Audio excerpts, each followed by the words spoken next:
Hi friends, welcome to Healthy Cooking Channel. இந்த வீடியோல நம்ம இன்னைக்கு சுவையான கருணை கிழங்கு குழம்பு எப்படி செய்யலாம்னு பார்க்கலாம். சூடான சாதம், இட்லி, தோசைக்கு பெர்ஃபெக்ட்டான காம்பினேஷன். நம்ம மீன் குழம்பு போல ஃபர்ஸ்ட் நாள் செஞ்சுட்டு அடுத்த நாள் சாப்பிடும்போது அதோட டேஸ்ட் வந்து இன்னும் கூடுதலா இருக்கும். அது மாதிரி தான் இந்த குழம்பும். வாங்க எப்படி செய்யலாம்னு பார்க்கலாம். கருணை கிழங்கு குழம்பு செய்யறதுக்கு நான் 6 கிழங்கு எடுத்துர்க்கேன். கிழங்குல பாத்தீங்கன்னா மண் இருக்கும். அது போலவே மேல அந்த குருத்து பகுதியை உடைச்சிட்டு அந்த மண்ணை வந்து நல்லா சுத்தமா கழுவி எடுத்துக்கோங்க. அடுத்ததா அது ஒரு பாத்திரத்துல போட்டு நம்ம வேக விட போறோம்.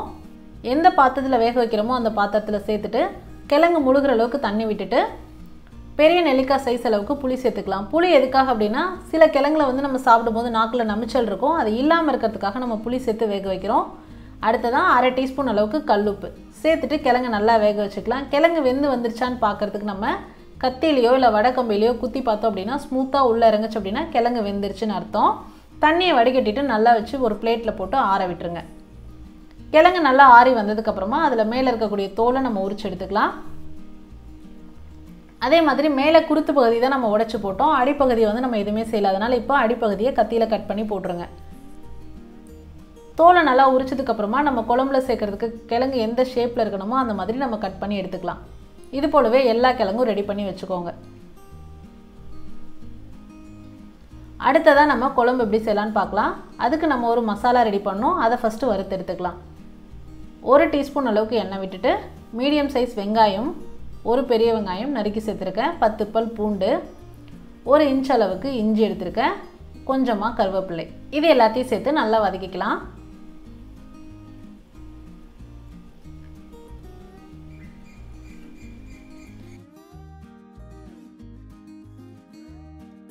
இப்போ பாருங்கள் நம்ம சேர்த்த பொருள் எல்லாமே நல்லா வதங்கி வந்துடுச்சு. இந்த ஸ்டேஜில் 4 டேபிள் ஸ்பூன் அளவுக்கு துருவின தேங்காய் சேர்த்துக்கிறேன். கூடவே கறி மசால் பொடி சேர்த்துக்கிறேன். என்னோட காரத்திற்கு ஏற்ப நான் சேர்த்துருக்கேன்.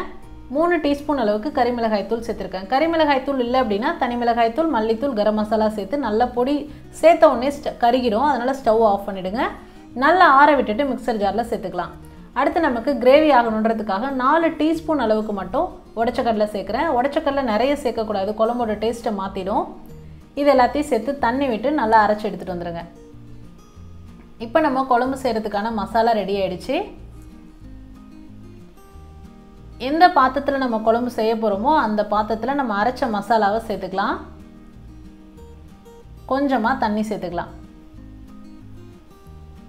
அடுத்ததாக பெரிய நெல்லிக்காய் சைஸ் அளவுக்கு புளியை நான் ஊற வச்சு அதோட தண்ணி சேர்க்குறேன்.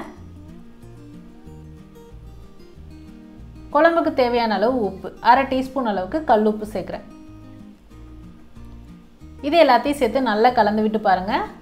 உங்களுக்கு குழம்போட கன்சிஸ்டன்சி இந்த திக்காக வேணுமா தண்ணியாக வேணுமான்றதை இந்த ஸ்டேஜில் நீங்கள் பார்த்துக்கோங்க. சப்போஸ் ரொம்ப திக்காக இருந்தது அப்படின்னா கொஞ்சமாக தண்ணி சேர்த்துக்கோங்க. தண்ணி சேர்த்துட்டு அதை நல்லா கொதிக்க விட்டு எடுத்துக்கலாம். நம்ம ஏற்கனவே எல்லாமே வதக்கி சேர்த்ததுனால 5 நிமிஷம் கொதிச்சாலே அதோட பச்சை வாசனை போயிடும். அதுக்கப்புறமா நம்ம வேக வச்சுருக்கக்கூடிய கிழங்கு அதில் சேர்த்துக்கலாம். கிழங்கு சேர்த்துட்டு ஸ்டவ்வை சிம்மில் வச்சு 5 நிமிஷம் விட்டீங்க அப்படின்னா போதும்.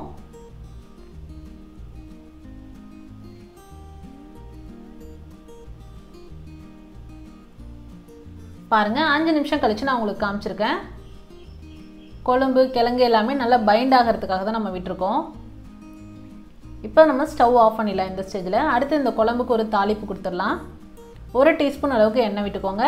எண்ணெய் சூடானதுக்கப்புறமா 1/4 டீஸ்பூன் கடுகு, 2 கொத்து கருவேப்பிலை,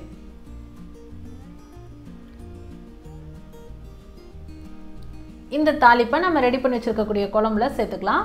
சேர்த்துட்டு நம்ம சர்வ் பண்ணிடலாம். நான் ஏற்கனவே சொல்லியிருக்கிறது போல் இந்த குழம்பு வந்து மீன் குழம்பு போல் ஃபஸ்ட் நாள் வச்சு அடுத்த நாள் சாப்பிட்டோம் அப்படின்னா தான் அந்த கிழங்குல அந்த புளிப்பு எல்லாமே இறங்கியிருக்கும். சாப்பிடும் போது டேஸ்ட்டாக இருக்கும். கிழங்கும் டேஸ்ட்டாக இருக்கும், குழம்பும் டேஸ்ட்டாக இருக்கும். சூடான சாதத்தை கூட வச்சு சர்வ் பண்ணி பாருங்கள் ஃப்ரெண்ட்ஸ். ட்ரை பண்ணிவிட்டு உங்களோட கமெண்ட் மறக்காமல் சொல்லுங்கள் ஃப்ரெண்ட்ஸ். இது போன்ற ஹெல்தி ரெசிபீஸ்க்கு மறக்காமல் ஹெல்தி குக்கிங் சேனலை சப்ஸ்கிரைப் பண்ணுங்கள். இந்த வீடியோ உங்களுக்கு பிடிச்சிருந்தா லைக் பண்ணுங்கள், ஷேர் பண்ணுங்கள், கமெண்ட் பண்ணுங்கள். தேங்க்ஸ் ஃபார் வாட்சிங்.